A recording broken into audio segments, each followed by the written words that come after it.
नमस्ते बच्चों। आज की वीडियो में हम देखेंगे पाठ 1 माँ एक कहानी के प्रश्न उत्तर। इसकी व्याख्या ऑलरेडी हम कर चुके हैं, तो चलिए आज करते हैं इसके प्रश्न उत्तर। पाठ से मेरी समझ से क नीचे दिए गए प्रश्नों का सबसे सही उत्तर कौन सा है, उनके सामने तारा बनाइए। कुछ प्रश्नों के एक से अधिक उत्तर भी हो सकते हैं। प्रश्न 1, माँ अपने बेटे को करुणा और न्याय की कहानी क्यों सुनाती है?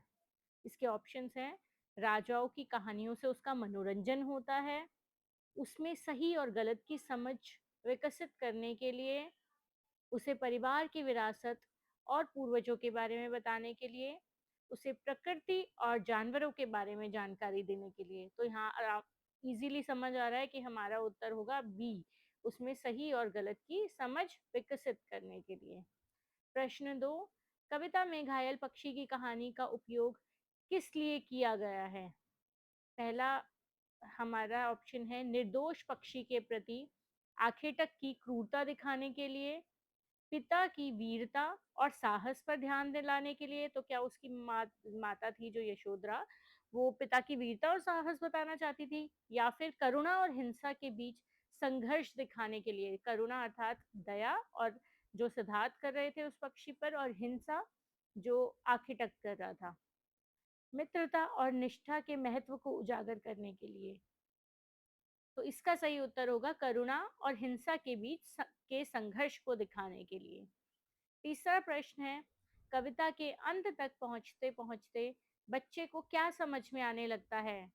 न्याय सदैव करुणा के साथ होना चाहिए, निर्णय लेते समय सदैव निडर रहना चाहिए, आखेटकों का सदैव विरोध करना चाहिए, या फिर जानवरों की हर स्थिति में रक्षा करनी चाहिए।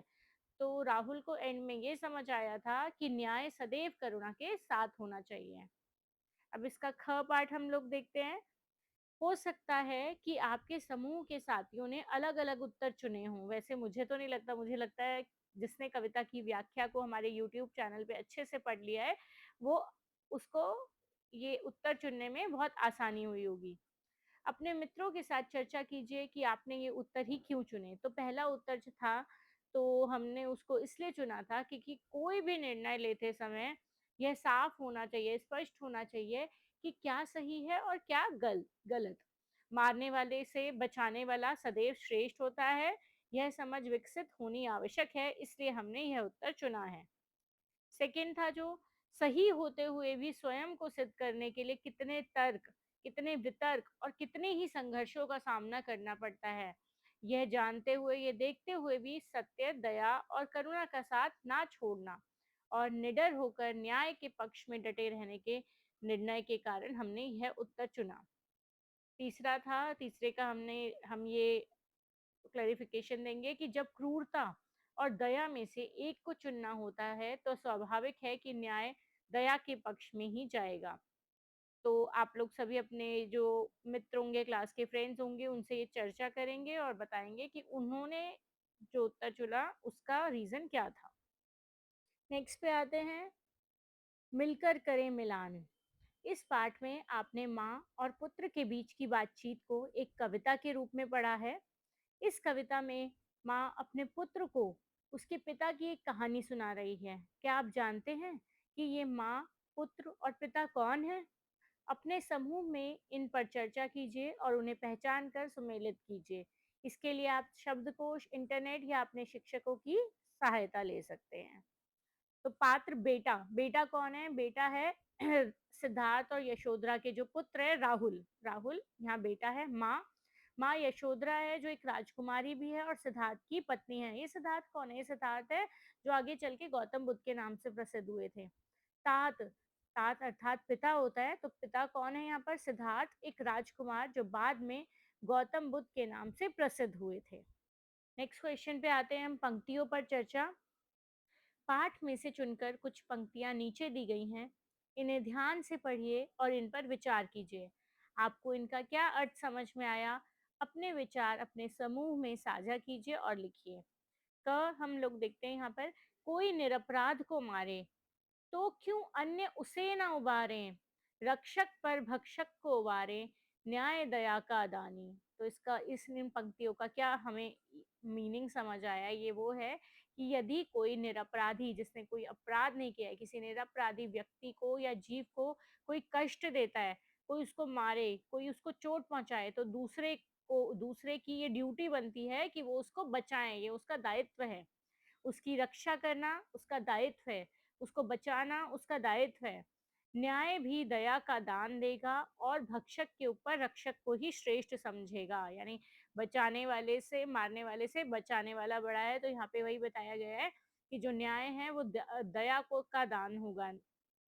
दया की जो रक्षक है उसको श्रेष्ठ समझेगा न्याय करने वाला भी। ख है हुआ विवाद सदय निर्दय में, उभय आग्रही थे सब विषय में, गई बात तब न्यायालय में, सुनी सभी ने जानी। तो इसका उत्तर होगा, इस पंक्तियों का से हमें क्या समझ में आया है? इन पंक्तियों से हमें ये समझ में आ रहा है कि घायल पक्षी पर अधिकार लेने के लिए दयालु सिद्धार्थ और जो निर्दयी आखेटक था, उनके आपस में उनके बीच में बहुत तर्क हुए थे, बहुत वितर्क हुए थे, बहुत बातें हुई थी। आखेटक और सिद्धार्थ दोनों अपनी बात पर अडिग थे और फिर बात न्यायालय तक यानी राजा के दरबार तक जा पहुंची थी। वहां से सभी लोगों को पता चली और चारों तरफ ये बात फैल गई और चर्चा का विषय बन गई।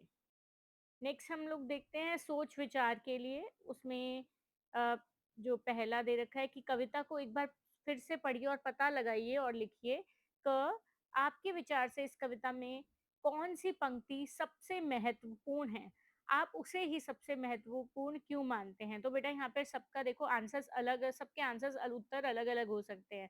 तो जो मैं सोचती हूँ वो मेरी पंक्ति है कि कोई निरपराध को मारे तो क्यों अन्य उसे न उबारे, रक्षक पर भक्षक को वारे, न्याय दया का दानी।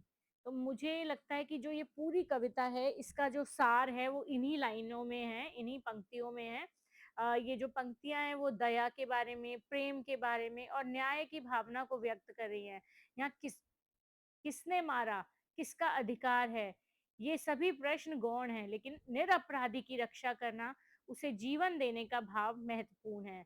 तो मेरे विचार में ये जो पंक्तियाँ हैं, ये पूरी कविता का सार है और सबसे महत्वपूर्ण पंक्तियाँ कविता की यही हैं। सेकंड में दे रखा है ख, आखेटक और बच्चे के पिता के बीच तर्क-वितर्क क्यों हुआ था? आखेटक और बच्चे के पिता यानी राहुल के पिता अर्थात सिद्धार्थ के बीच में तर्क-वितर्क, वाद-विवाद क्यों हुआ था?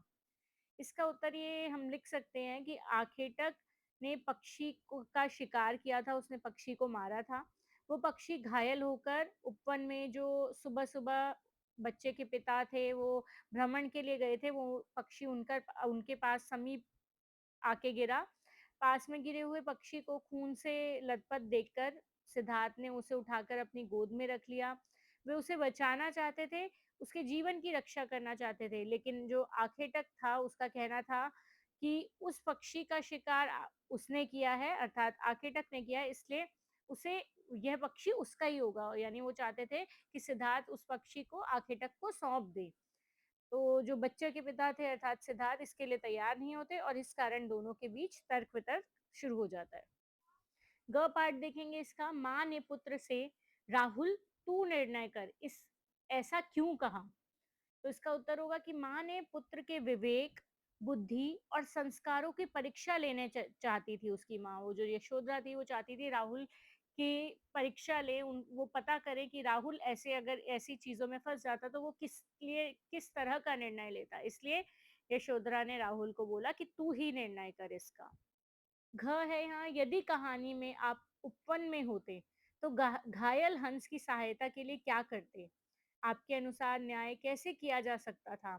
तो अगर मैं उपवन में होती ना तो मैं तुरंत ही जैसे ही वो पक्षी मुझे मिलता, उसे जो हॉस्पिटल होता है जानवरों का, पक्षियों का, वहाँ ले जाती और उसे बचाने का हर संभव प्रयास करती और किसी भी कीमत पर मैं तो एटलीस्ट उस पक्षी को, उस शिकारी को नहीं देती बिल्कुल भी। नेक्स्ट देखते हैं कविता में माँ और बेटे के बीच बातचीत से उनके बारे में क्या-क्या पता चलता है? तो इसका हम उत्तर लिख सकते हैं कि यशोधरा एक आदर्श माँ है जो अपने बच्चे को दयालु, संस्कारवान और न्यायप्रिय बनाना चाहती है। वो उसमें दया, धर्म प्रेम के बीज बोकर उसके पिता के गुणों को विकसित करना चाहती है। वो चाहती थी जैसे गुण उसके पिता सिद्धार्थ अर्थात गौतम बुद्ध में थे, उसी तरह के गुण उसके बेटे राहुल में आए। इसलिए वे उसे प्रेरक कहानी सुनाती है। राहुल योग्य सुपुत्र है, वह माँ की शिक्षा को पूरे विवेक और कौशल कौशल के साथ सीखता है। अगला हम आते हैं संवाद पर। इस कविता में माँ और उसके पुत्र का संवाद दिया गया है, लेकिन कौन-सा कथन किसका है, यह नहीं बताया गया। आप इस कविता में दिए गए संवादों को पहचानिए कि कौन-सा कथन किसने कहा और उसे दिए गए उचित स्थान पर लिखिए। उदाहरण के लिए माँ और पुत्र का एक-एक कथन दिया गया है, तो बेटा इसका मीनिंग है कि जो लाइन्स माँ ने बोली हैं, जो पंक्तियाँ माँ ने लिख बोली हैं, वो एक सेक्शन में लिखोगे जहाँ लिखा है माँ द्वारा कहे गए कथन, और जो बातें पुत्र ने बोली है, राहुल ने बोली है, वो आप पुत्र द्वारा कहे गए कथन में वाले सेक्शन में लिखेंगे। उसके बाद अगला हम लोग देखते हैं शब्द से जुड़े शब्द। नीचे दिए गए रिक्त स्थानों में प्रकृति से जुड़े शब्द कविता में से चुनकर लिखिए। तो यहाँ आपको उपवन प्रकृति है, तो प्रकृति से क्या-क्या जुड़ा है? एक तो उपवन ऑलरेडी यहाँ पे एग्ज़ाम्पल दे रखा है। फूल लिख सकते हो आप, खग लिख सकते हो, हिम बिंदु लिख सकते हो, सुरभि, पानी, झोंके, ये सभी शब्द प्रकृति से जुड़े हुए हैं। अब हम देख रहे हैं पंक्ति से पंक्ति, तो इसमें ये बोलता है नीचे स्तंभ 1 और स्तंभ 2 में कुछ पंक्तियाँ दी गई हैं, मिलती-जुलती पंक्तियों को रेखा खींचकर मिलाइए। तो पहला है कहती है मुझसे यह चेटी, तो ये मिल रही है यह सेविका मुझसे यह कहती है, जो 7वें नंबर पे है, तो पहले का उत्तर होगा 7। तू है हठी मानधन मेरे, यहाँ पे आप देखिए 9वें नंबर पे लिखा है हे मेरे पुत्र तू बहुत हठ करता है, ये इससे मैच कर रहा है। थर्ड है झलमल कर हिम बिंदु झिले थे। फिफ्थ पे आइए हिमकण, ओस जिसे ओस की बूंदें भी कहते हैं वो झिलमिला रही थी, तो तीसरे का उत्तर होगा 5। फिर हम पढ़ेंगे गिरा, चौथे का पढ़ रही हूँ मैं, गिरा बिध होकर खरशर से, यानी तेज धार वाले तीर से घायल होकर गिरना, ये आप देख लेना कहाँ लिखा है। 5वां है हुआ विवाद सदय निर्दय में, इसका उत्तर होगा दयालु और निर्दय व्यक्ति में झगड़ा हुआ। कह दे निर्भय जह जय हो जिसका, तो इसका उत्तर होगा दूसरा तू बिना डरे कह दे कि जीत किसकी होनी चाहिए। 7वां है तूने गुनी कहानी अर्थात तूने कहानी को समझ लिया, जो छठे नंबर पर है। उभय आग्रही थे सब विषय में, इसका पहला देखो दोनों ही अपनी अपनी बात पर अड़े हुए थे। 9th है तब उसने जो था खगभक्षी हट करने की ठानी, इसका मतलब है तब उस तीर चलाने वाले ने हट करने का निश्चय किया, जो 10वें नंबर पर लिखा है। और लास्ट है रक्षक पर भक्षक को वारे न्याय दया का दानी, देखिए दूसरे साइड में चौथे नंबर पे आइए न्याय में दया सम्मिलित होती है, न्याय मारने वाले के स्थान पर बचाने वाले का पक्ष लेता है। और यहाँ पे एक पार्ट है कविता की रचना। राजा था या रानी, राजा था या रानी, माँ कह एक कहानी। इन पंक्तियों पर ध्यान दीजिए। इन पंक्तियों की तरह इस पूरी कविता में अनेक स्थानों पर कुछ पंक्तियाँ 2 बार आई हैं। इस कारण कविता में पाठक को माँ-बेटे की बातचीत और अच्छी तरह से समझ आ जाती है। इसमें कविता के सौंदर्य में भी वृद्धि हुई है। आप ध्यान देंगे तो इस कविता में आपको ऐसी अन्य अनेक विशेषताएँ दिखाई देंगी, जैसे कविता में माँ-बेटे का संवाद दिया गया है, जिसे संवादात्मक शैली कहते हैं। प्रकृति और कार्यों आदि का वर्णन किया गया है, जिसे वर्णनात्मक शैली कहते हैं। इसका क पार्ट है, इस कविता को एक बार पुनः पढ़िए और अपने समूह में मिलकर इस कविता की विशेषताओं की सूची बनाइए। अपने समूह की सूची को कक्षा में सबके साथ साझा कीजिए। तो आप लोग इसमें बना सकते हैं, जैसे इसमें इस कविता में दया और प्रेम, न्याय की भावना को लिया गया है। कविता बच्चों को सही और गलत लेने के निर्णय की क्षमता विकसित करती है। कविता में जीव प्रेम और जीव रक्षा का संदेश है। और आप लिख सकते हैं माँ और पुत्र के बीच के संवाद, पारिवारिक प्रेम और आदर्श प्रेरक प्रसंगों को दिखाया गया है, इस तरह से आप लिख सकते हैं। इसका ख पार्ट है ख पार्ट देखेंगे, नीचे इस कविता की कुछ विशेषताएँ और वे पंक्तियाँ दी गई हैं, जिनमें ये विशेषताएँ दिखाई देती हैं। विशेषताओं का सही पंक्तियों से मिलान कीजिए। आप कविता की पंक्तियों में एक से अधिक विशेषताएँ भी ढूँढ सकते हैं। तो एक तरफ दे रखी है इसमें कविता की विशेषताएँ और दूसरी तरफ कविता की पंक्तियाँ। तो हमें इसको मिलान करना है कि कहाँ पे ये शो हो रहा है। जैसे पहला एग्ज़ाम्पल हम लेते हैं, संवाद दिए गए हैं, तो कौन-सी पंक्ति है जिसमें संवाद दिए गए हैं? तो बेटा समझ लिया क्या तूने मुझको अपनी नानी, कहती है मुझसे यह चेटी, तू मेरी नानी की बेटी। ये आपस में संवाद हो रहा है। और दूसरी एक और 4th नंबर पे है, तू है हठी मान धन मेरे, सुन उपवन में बड़े सवेरे। तो ये दोनों जो 3 नंबर और 4 नंबर पर है, ये संवाद के रूप में दिए गए हैं। तो संवाद का हमने यहाँ से मैच कर लिया। सेकंड आते हैं, पंक्ति के अंतिम शब्द की ध्वनि आपस में मिलती-जुलती है। तो ये तो आप देख ही लेंगे। सबसे पहले देखिए, बेटा समझ लिया क्या तूने मुझको अपनी नानी, कहती है मुझसे यह चेटी, तू मेरी नानी की बेटी। तो ये देखो आपस में लाइन जो पंक्ति के लास्ट ध्वनि है वो मिल रही है। तू है हठी मान धन मेरे, सुन उपवन में बड़े सवेरे, मेरे सवेरे, दोनों ध्वनि मिल रही हैं। 6th भी देखिए, वर्ण वर्ण के फूल खिले थे, झलमल कर हिम बिंदु खिले थे, हल्के झोंके हिले मिले थे, लहराता था पानी। यहाँ भी पंक्तियों की, सारी पंक्तियों की जो लास्ट लाइन है, उनके अंतिम शब्द है, उसकी ध्वनि आपस में मिल रही है। नेक्स्ट है, कुछ शब्द 2 बार आए और साथ-साथ आए, तो ऐसी पंक्तियाँ हमें ढूँढनी है। छठे नंबर पे देखिए, वर्ण वर्ण के फूल खिले थे। तो यहाँ पर हम ये लिख सकते हैं कि इस यहाँ पर है जहाँ इन लाइनों में, इन पंक्तियों में एक ही शब्द को 2 बार एक साथ प्रयोग किया गया है। 4th है, कुछ विपरीतार्थक शब्द साथ-साथ आए। अब कौन से ऐसे विपरीत शब्द हैं जो साथ-साथ आए हैं, देखिए। हुआ विवाद सदय निर्दय में, सदय और निर्दय आया है यहाँ साथ में। और 5वीं लाइन देखिए, कोमल कठिन कहानी, कोमल और कठिन दोनों एक दूसरे के विपरीत है, ये भी यहाँ पर यूज़ किए गए हैं।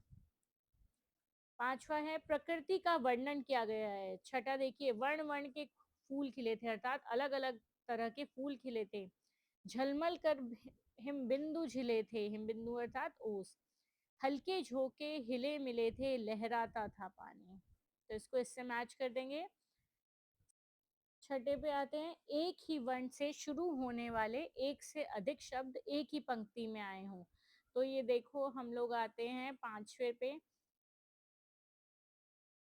कोमल कठिन कहानी, एक ही वर्ण से शुरू हो रहे हैं, क क क, कोमल में क, कठिन में क, कहानी में क। एक ही वर्ण से शुरू होने वाले एक से अधिक शब्द जब एक ही पंक्ति में आए हों। 7th है, प्रश्न उत्तर दिए गए हों। कहाँ प्रश्न उत्तर दिया गया है? तीसरे लाइन में है, तीसरे पे आइए, बेटा समझ लिया क्या तूने मुझको अपनी नानी, यहाँ प्रश्न पूछा गया है ना, तो इसमें प्रश्न उत्तर दिए हैं। 8वां हम देख रहे हैं, शब्द की वर्तनी बदलकर उपयोग किया गया हो, शब्द की वर्तनी बदलकर जब उसका उपयोग किया गया हो, हमें ऐसा बताना है। हुई पक्ष की हानि, ये इसका उत्तर होगा। और चौथा, तू है हटी मान धन मेरे, सुन उपवन में बड़े सवेरे। तो बेटा अब इस पार्ट के प्रश्न उत्तर कर लिए हैं। अगली वीडियो में मिलेंगे हम नए पार्ट के साथ।